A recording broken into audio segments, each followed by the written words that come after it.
இலக்கிய குடும்பத்தை சார்பாக உங்கள் அனைவரையும் வரவேற்கிறேன். இன்று நான் ஒரு டிப்ஸு உங்களோடு சேர்ந்து பகிர்ந்துக்கலான்னு நினைக்கிறேன். நான் நேற்றைக்கு முந்தின நாள் ஒரு திருமணத்துக்கு சென்றிருந்தேன். அங்கு சென்றபொழுது எனக்கு தோன்றிய விஷயங்களை தான் இப்போது உங்களோடு நான் பகிர்ந்து கொள்ள விரும்புகிறேன்.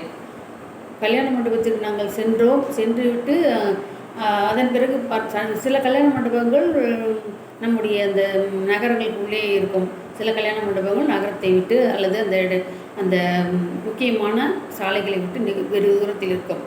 அப்படியாக நாங்கள் சென்றபொழுது எங்களிடம் என்னுடைய கணவரினுடைய நண்பர், என்னால் கல்யாணத்துக்கு வர முடியாது, நீங்கள் என்னோட மொய்யை நீங்களே கொடுத்துட்டு வந்துடுங்க அப்படின்னு எங்களுக்கு ஃபோன் பண்ணி சொன்னாங்க. சரின்னு சொல்லிட்டு நாங்களும் சரி பண்ணிடுறோம் அப்படின்னு சொல்லிட்டு அவர் என்ன சொன்னாரோ அந்த காரணத்துக்கிட்ட நாங்கள் இப்போ கல்யாணத்துக்கு போனோம்.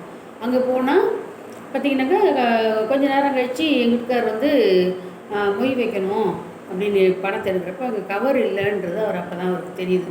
அவருக்கு மட்டும் இல்லை, ஃப்ரெண்டுக்கும் சேர்த்து வைக்கணும் இல்லையா, அப்போ 2 கவர் அவருக்கு தேவைப்படுது.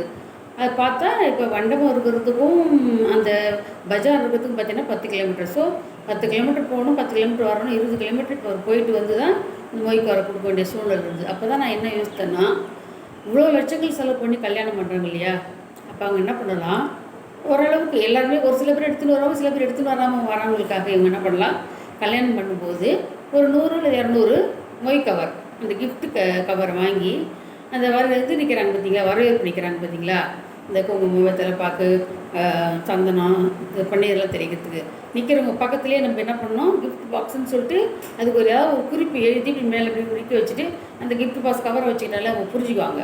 அப்படி வச்சுட்டாங்கனாக்கா வரவங்க எடுத்துகிட்டு வந்தவங்க ஓகே, இது மாதிரி கவர் எடுத்துகிட்டு வராதவங்க இவ்வளோ தூரம் செலவு பண்ணி போயிட்டு வரும்போது அவங்களுக்கு ஏற்படுற மன உளைச்சல், கஷ்டம், ஐயோ இவ்வளோ தூரம் போகணுமே நினைக்கிறதுக்கெல்லாம் தவிர்க்கிறதுக்கு அது ஒன்றும் பெரிய விஷயமே இல்லை. வாங்க முடியாத அளவுக்கு பெரிய காசோ அது எதுவும் இல்லை. ஆனால் குறைஞ்சபட்சமான ஒரு காசு தான், 2 ரூபா இருக்கும். அப்படியே செலவு பண்ணால் கூட ஒரு 500 ரூபாய்க்குள்ள தான் அது செலவு பண்ணுற மாதிரி வரும்.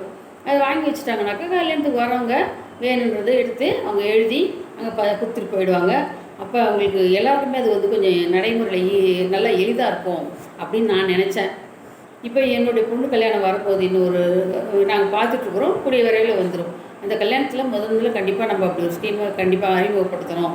நான் என்னெல்லாம் செய்ய விரும்புகிறனோ அதெல்லாம் என்னோடய பொண்ணுடைய கல்யாணத்தில் அதை செய்யணும்னு நான் நினச்சிட்ருக்கேன். அதில் ஒன்று இந்த கிஃப்ட் கவரை, மொய் கவரை நம்ம வச்சிடணும். வரவங்க வேணுறவங்க எடுத்து எழுதி மொய் கவரை கொடுத்துக்கலாம் அப்படின்னு நான் நினச்சேன். எங்கள் வீட்டுக்காட்டி சொன்னேன், நீங்கள் என்ன பண்ண போகிறீங்க, நான் போய் தான் வாங்கிட்டு வரணும், வேறு என்ன பண்ண, யார்கிட்ட கேட்டாலும் யாரும் இல்லை எனக்கு மட்டும் தான் இருக்குது, எனக்கு மட்டும் தான் இருக்குதுன்னு சொல்கிறாங்க, அதனால நான் போய் தான் வாங்கிடணும், நல்லா மறந்துட்டு என்ன பண்ணுறது அப்படின்னு சொல்கிறாரு. அப்போ தான் எனக்கு இந்த ஐடியா தோணுச்சு. அதனால் இது கல்யாணம் பண்ணுறது இதையும் ஒரு கல்யாணத்தில் ஒரு செலவாக நினச்சி ஒரு மொய் கவரை கொஞ்சம் வாங்கி அந்த பர்ஸு நிற்கிறாங்களே, வரவேற்பு நிற்கிற பார்த்து வச்சுட்டாக்கா வேணுறவங்க எடுத்து பயன்படுத்திட்டு மனநிறைவோடு போவாங்க அப்படின்றது ஒரு எண்ணம்.